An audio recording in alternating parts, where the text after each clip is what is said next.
Welcome to the McLean Textile Gallery. We're so delighted to share with you today an exhibit by the very famous artist, Caryl Bryer Fallert-Gentry. She's been kind enough to send us almost 50 of her quilts, and we're going to walk through today and let you see them. Please let me introduce our friend Nancy Preston. Thank you. I'm delighted to have Lauren here with me. Nancy's the founder and owner of the McLean Textile Gallery, and my name is Lauren Kingsland. I'm an art quilter, and I have the great fortune to be affiliated with the Smithsonian Studio Arts Program.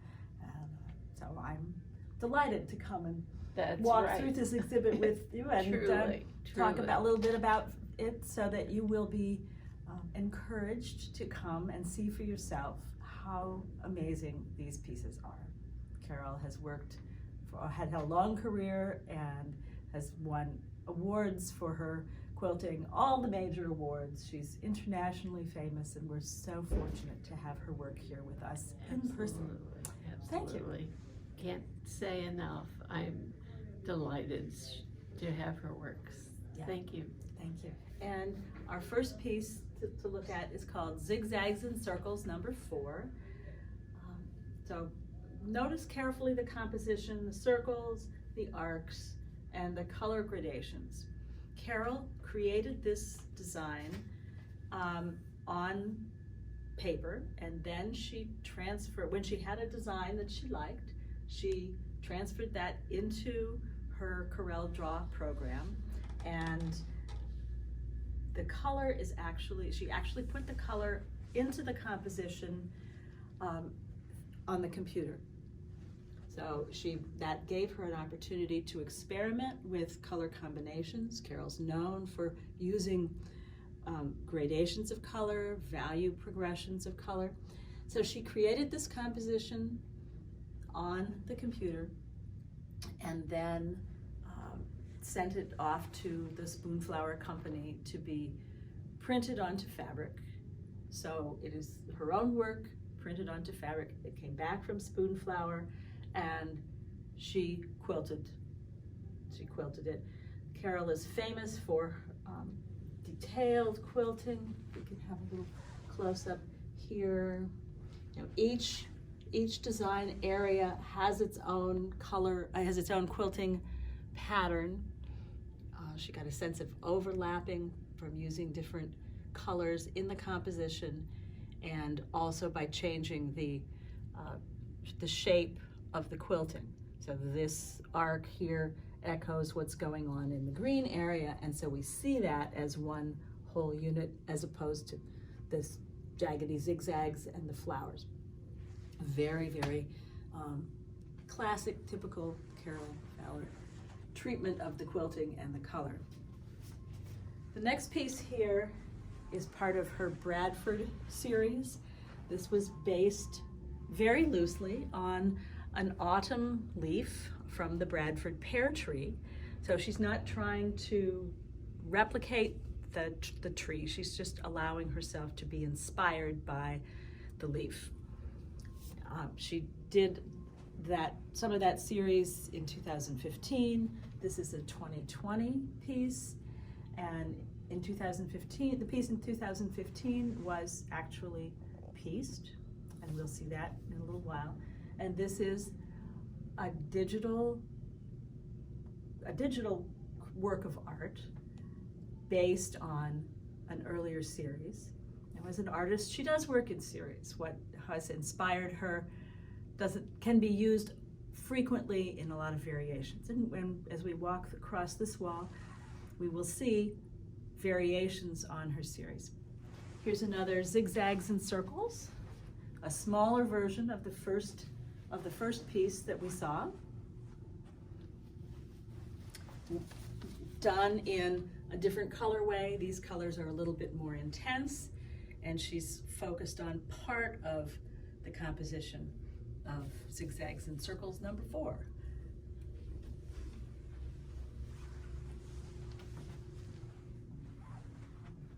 Notice this one from the same time period. zigzags and ellipses. Look at how beautifully gradated that is. And again, this is the color was put in to, for the fabric into the computer in CorelDRAW using these beautiful gradients. And then when printed, she took it to her sewing machine and added layers and layers and layers of beautiful quilting. Often she uses as many as 40 colors in the quilting to create additional shading and change the colors. Here's another piece in the series. Some of the same design elements, just colored differently. The first one, the swooping lines were purples. Here we have them in various shades of teal. And again, her characteristic flower quilting, circles, circle quilting in the circles. So she defined the spaces by the quilting. And here's yet another one in the zigzags and ellipses. So this is a mirror image of the one we saw earlier in the room.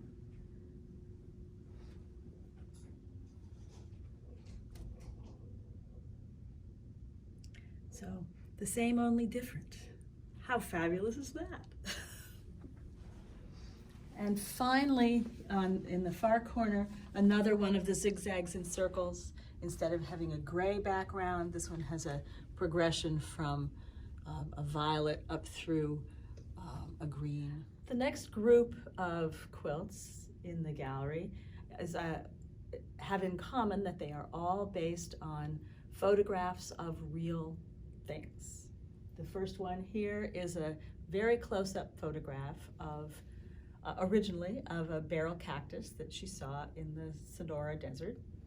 And clearly the cactus was not this color, but she liked the composition and the spikiness, and so she's gone in with and manipulated the photograph to be the colors that she wants, the beautiful, bright, high saturation colors that she's so well known for.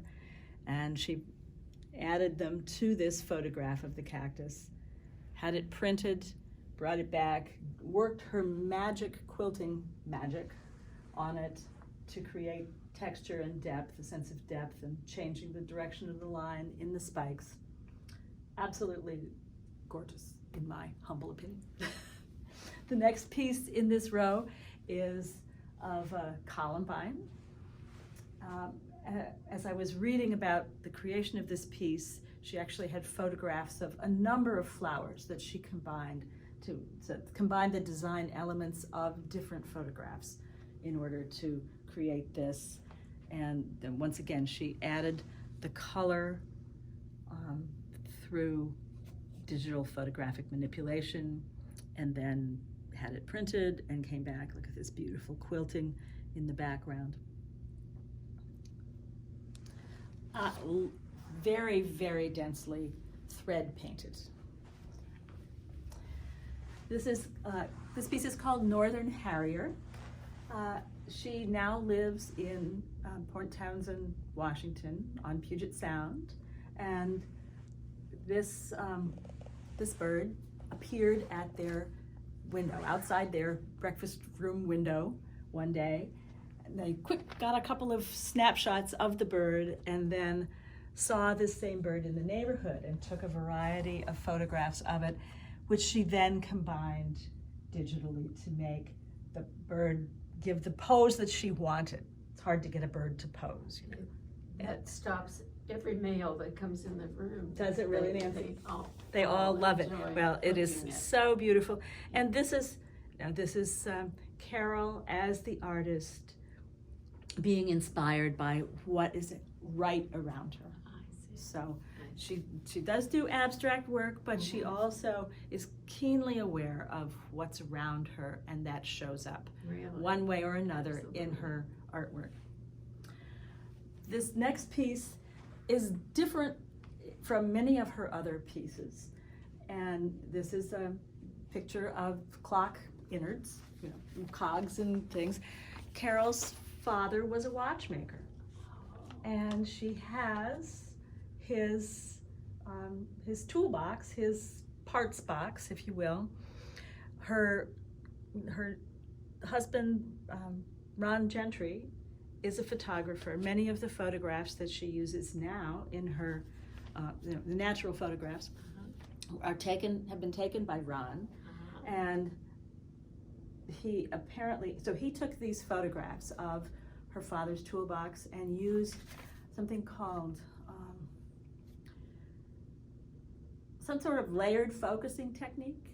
I'm not the photographer, but having a lot of things in a stack is very difficult to photograph. So Ron knows how to do the photographs to get these not to be blurry. So she has a new photographic partner, and that shows up in her work. What a joy! What a joy! Yes. What a joy to incorporate someone you love into your process. What a fortunate thing, and in honor of her father and his legacy. These next two pieces were taken in Antarctica. Caryl and Ron went on a photographing expedition to see icebergs and see what there was to see in Antarctica. There are some really interesting examples of her source photographs available on her website. It was just fabulous. So these started as photographs taken in Antarctica, and then again digitally manipulated, carefully edited and cropped and changed a little bit, printed, and then very, very heavily quilted with many, many layers and many, many colors of thread. Look at this beautiful shininess up here. So absolutely beautiful. What a way to get to see Antarctica without having to have long underwear on. And this bear. Right. And so this is also a photograph of a water bird that was that she saw in. The waves are moving. The waves are moving, which you can do with the texture.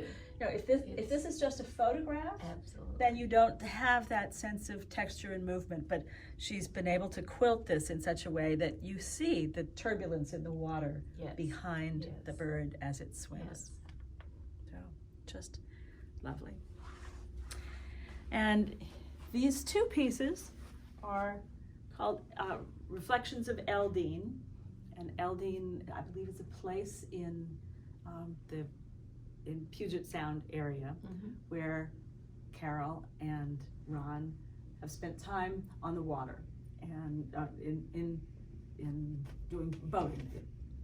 Because he's an enthusiastic sailor. So this is a photograph from that, inspired by reflections in the water and shadows and so forth. Wonderful. And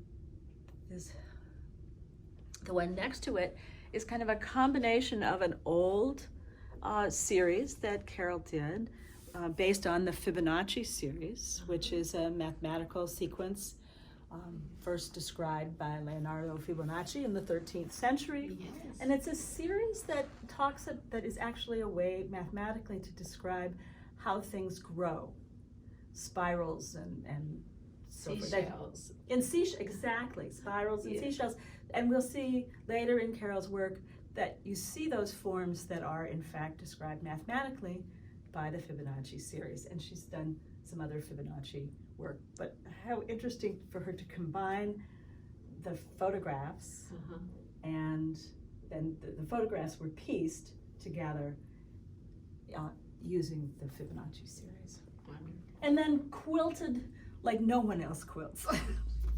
This is another one of Carol's Fibonacci pieces, the orderly piecing based on the progression of the Fibonacci series. Notice her beautiful, beautiful feathered feathers, quilted feathers in there. And here to my left is a piece called In the Marsh, which is not meant to represent any particular marsh, but it uses Carol's hand-painted fabrics to create the illusion of marsh. Again, her quilting is wonderful. Her quilting is amazing. So this piece is called Dancing Through the Blues, and it's a little different from many of the other pieces in this particular show. It's about Carol's love of dance, and so you're looking at several views of the dancing woman at the same time. Her quilting is gorgeous. The color and movement and value progressions to give it a sense of glowing are there, as we see in many of her other works. I want to call your attention to this part of her skirt with the little pointed triangles. That's a design element that's part of Carol's toolbox, her artistic language, if you will. We will see this particular design showing up in other ways in other pieces in the show. Bradford Fantasy number 2 was created in 2015. We saw another Bradford Fantasy piece in the first room. This piece is appliqué. The piece in the first room was a digital composition. This was also inspired by that same leaf. She just kept all of her sketches and used the sketches for this piece on the other one. It's not meant to represent a leaf, it's just to be inspired by the leaf. And once again, her lovely characteristic quilting.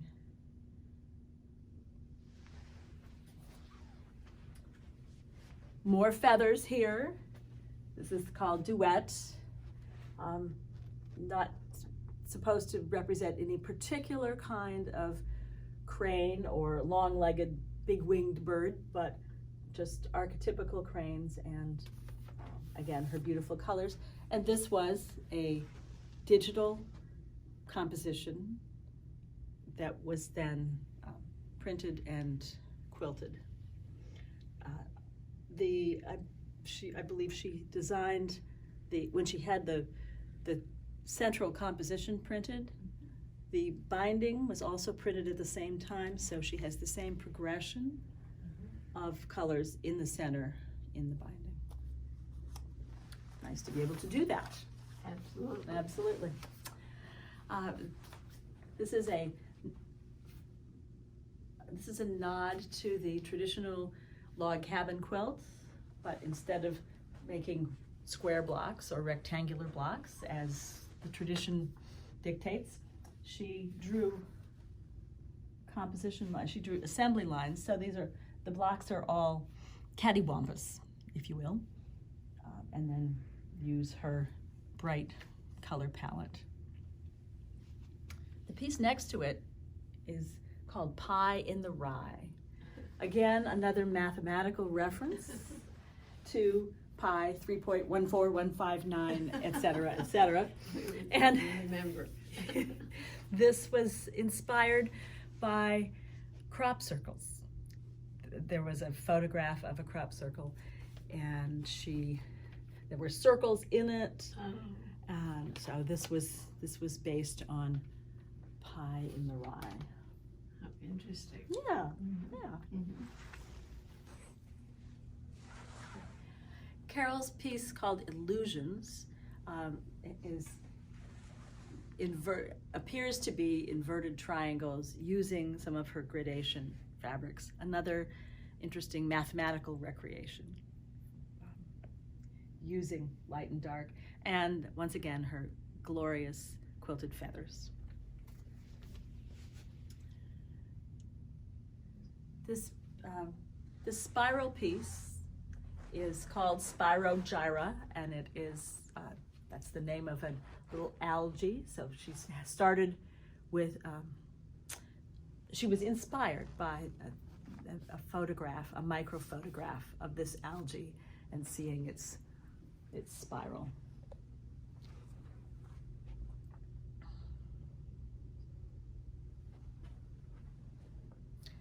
Notice that she's got two progressions going on at the same time.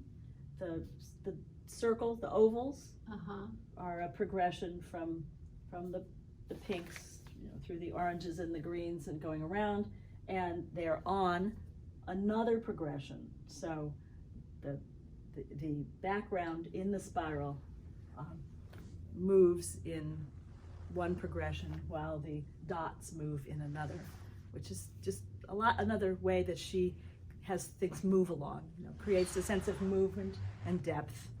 Darker pieces on the outer edge and lighter pieces in the center give a sense of glowing and life and something, a destination.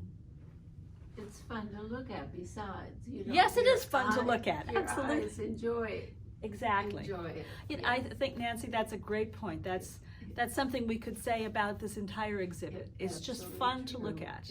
It's just fun to play with the color. Just come and movement of the and the movement of all the lines and the compositions. Feathers. Feather study it is called, and glorious quilting, beautiful feathers. We've seen feathers in her work in other times. And this is a digital composition that was printed whole cloth and then gorgeously quilted.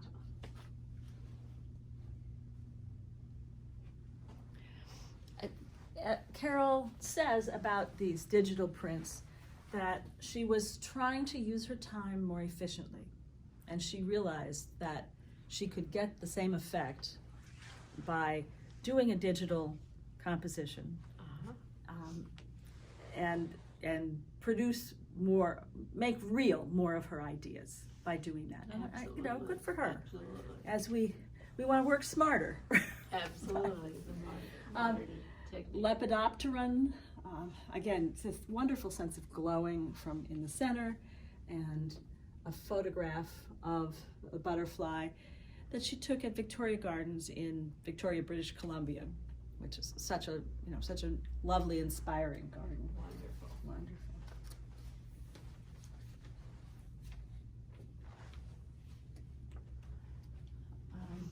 More in the Spirogyra series, moving lines and ovals, and the sense of texture in all of these ovals that's created by the quilting. So the quilting line matches the background. Notice in this green one, there's pink thread on this side and turquoise thread on this side, so you get a sense of overlap. How did she do the technique of the leaves? The Quilting. these? Yes. Parallel lines of color. But the leaves have is that quilting You mean the round oval? these? The lighter ones. These? There are parallel lines of quilting there to create a sense of movement. And in the narrow, there's the same number of lines, so in the narrow places they're more dense, and in the wider places they spread out a little bit, and that gives you a sense of texture, Yes. or maybe a sense of enlargement or closer to you. I see.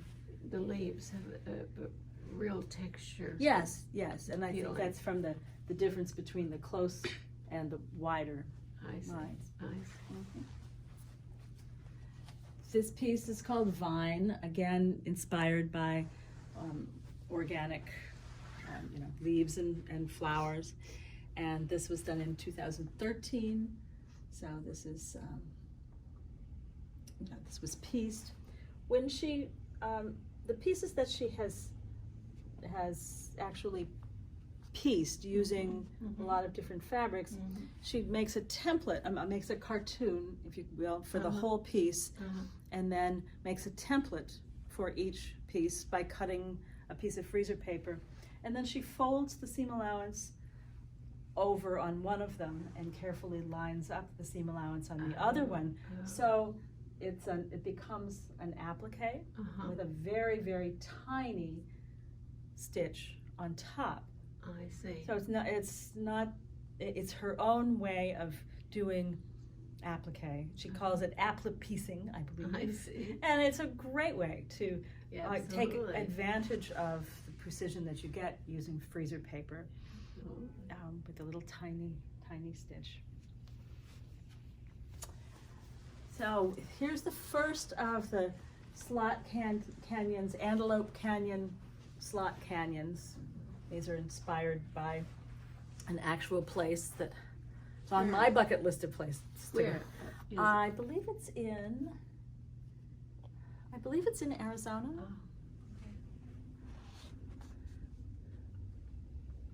It's in the Southwest.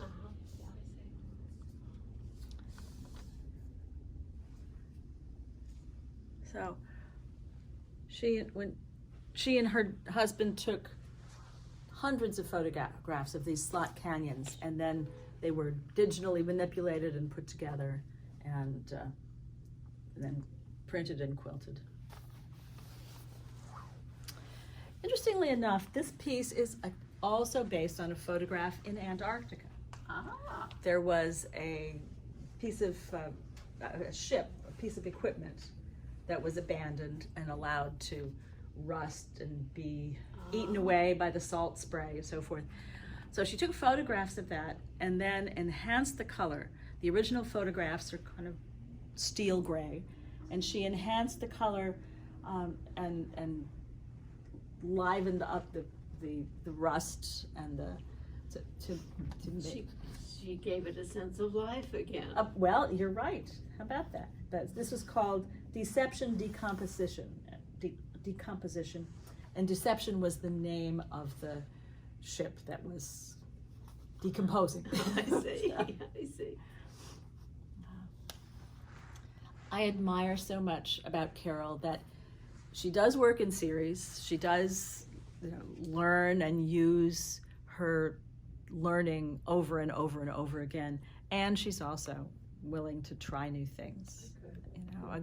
A good artist is always on a journey to learn things and try new things.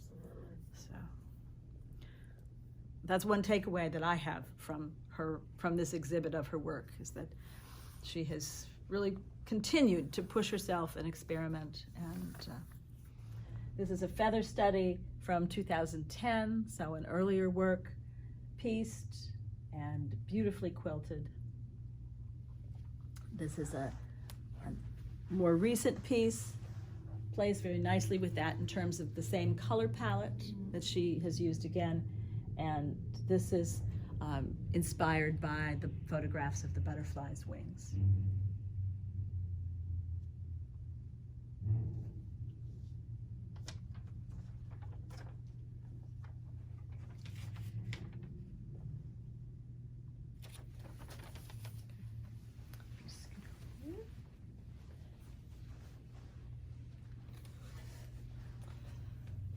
This piece is called Giraffe in the Paint Box. It's from 2007.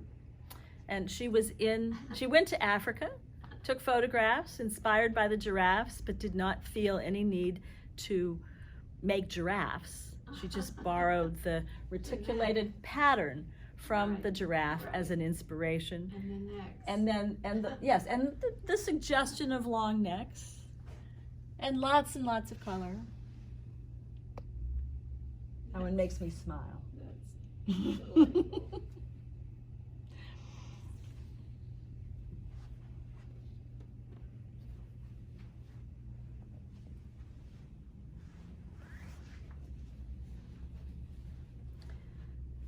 Duet is an original pieced image, photographs of the eagles, manipulated and placed so that the composition is right. And beautiful, beautiful background. Notice the mirroring of the turquoise and the turquoise down here, giving a sense of balance, and the complexity of the mountains behind them. Just wonderful. And all the little detail work, getting the primary and secondary feathers. The eagles have such power. They do have such power. Yes, they do. really do. They're just lovely. She was able to reflect that. This piece is called Midnight Fantasy, and it's from 2002. This was based on doodles drawn in the middle of the night when she couldn't sleep. would that we could all make such good We all use of know. our Yes, our yes. wakeful times. Absolutely. But notice here you see that motif of the arc filled with triangle points. Absolutely. It's unbelievable. Yeah. It goes from So- the very, very large to the minuscule. Yeah, Just, yeah. This is another piece called Deception Decomposition, also based on that decaying boat, ship, oil tanker, whatever it was, in Antarctica. So she's gone even farther away from the original colors of the source piece. But still you see some of the same design elements and the same running down.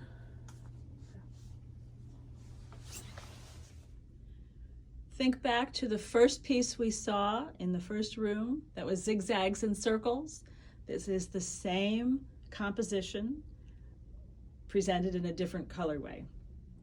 Instead of oranges and pinks, this is bright acid green and purples, violets.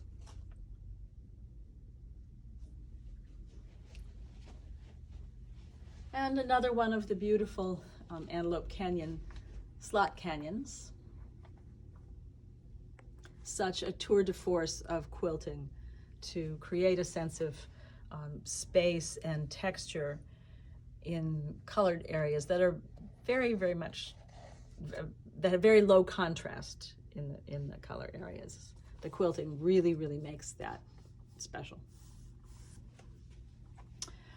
Because she needed to quilt these Antelope Canyon pieces so heavily, she actually used a wool blanket as the layer that she quilted in, rather than traditional quilt batting, because it really needed to be sturdy.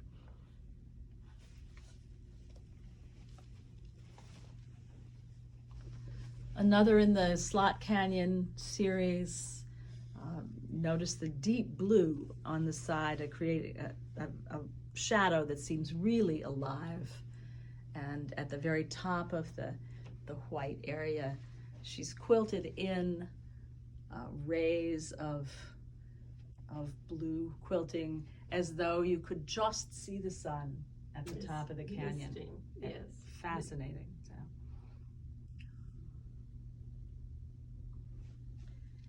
And on the next to this one is another Slot Canyon piece that again takes advantage of being able to put in what looks like rays of light in the quilting by using a much lighter value thread to create those lines, those shafts of sunlight. This pair, which is called Reflections of Cowichan, it's based on photographs of reflections in the water on the San Juan Islands north of Puget Sound, where they live. They were up there sailing and noticed the reflections in the water of the railings. So that inspired her photographs of the reflections in the water. And then the two pieces are actually positive and negative versions of the same thing, same composition, black on white and white on black. Chromatic feathers, part of her language of composition. This feathers, whether they're pieced or quilted in, a nod to the traditions of quilt making, which feature for many, including the feather as a way to fill the space and create a sense of movement and line and grace. And notice her color progressions from dark to light, a sense of growth.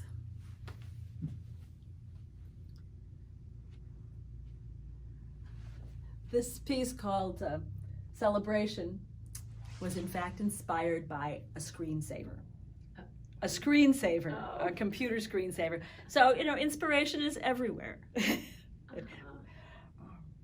And notice in the Slot Canyon pieces, she used contrasting thread to evoke the presence of sunlight. Here, she uses contrasting thread to evoke movement and dance and joy.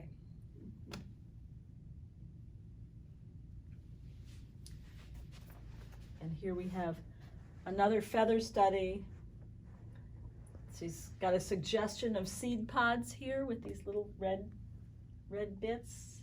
And again, design elements that we see in others of her work. I believe she just keeps sketchbooks and goes back to designs that she likes and does new versions of them, which is another characteristic of a lot of artists. They become interested in a theme or a shape and explore it over and over and over. Another beautifully created binding that just matches, which one can do if one is printing the whole thing. Yes, yes.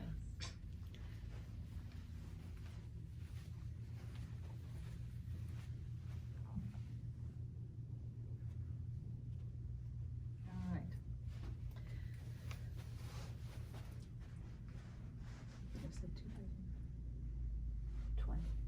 This is a 2020 version of a piece called Midnight Fantasy, back when she was doing her nighttime doodles. Other things came out. I see. And this is a revisiting of that same thing as a digital image. And quilted, lots of movement, lots to see there. Apparently it wasn't a bad dream night.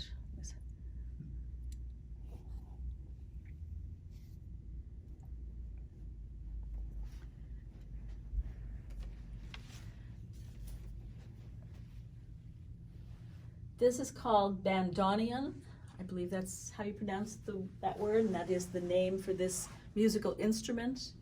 This began as a photograph of a friend of Caryl and Ron's who played that instrument, and so it's a combination of photographs and really serious thread painting and the silhouette of the dancers. Very sweet. You have to look at it again and again. And again and again. Yeah, it is. It is very sweet. He's very gentle man. Yeah.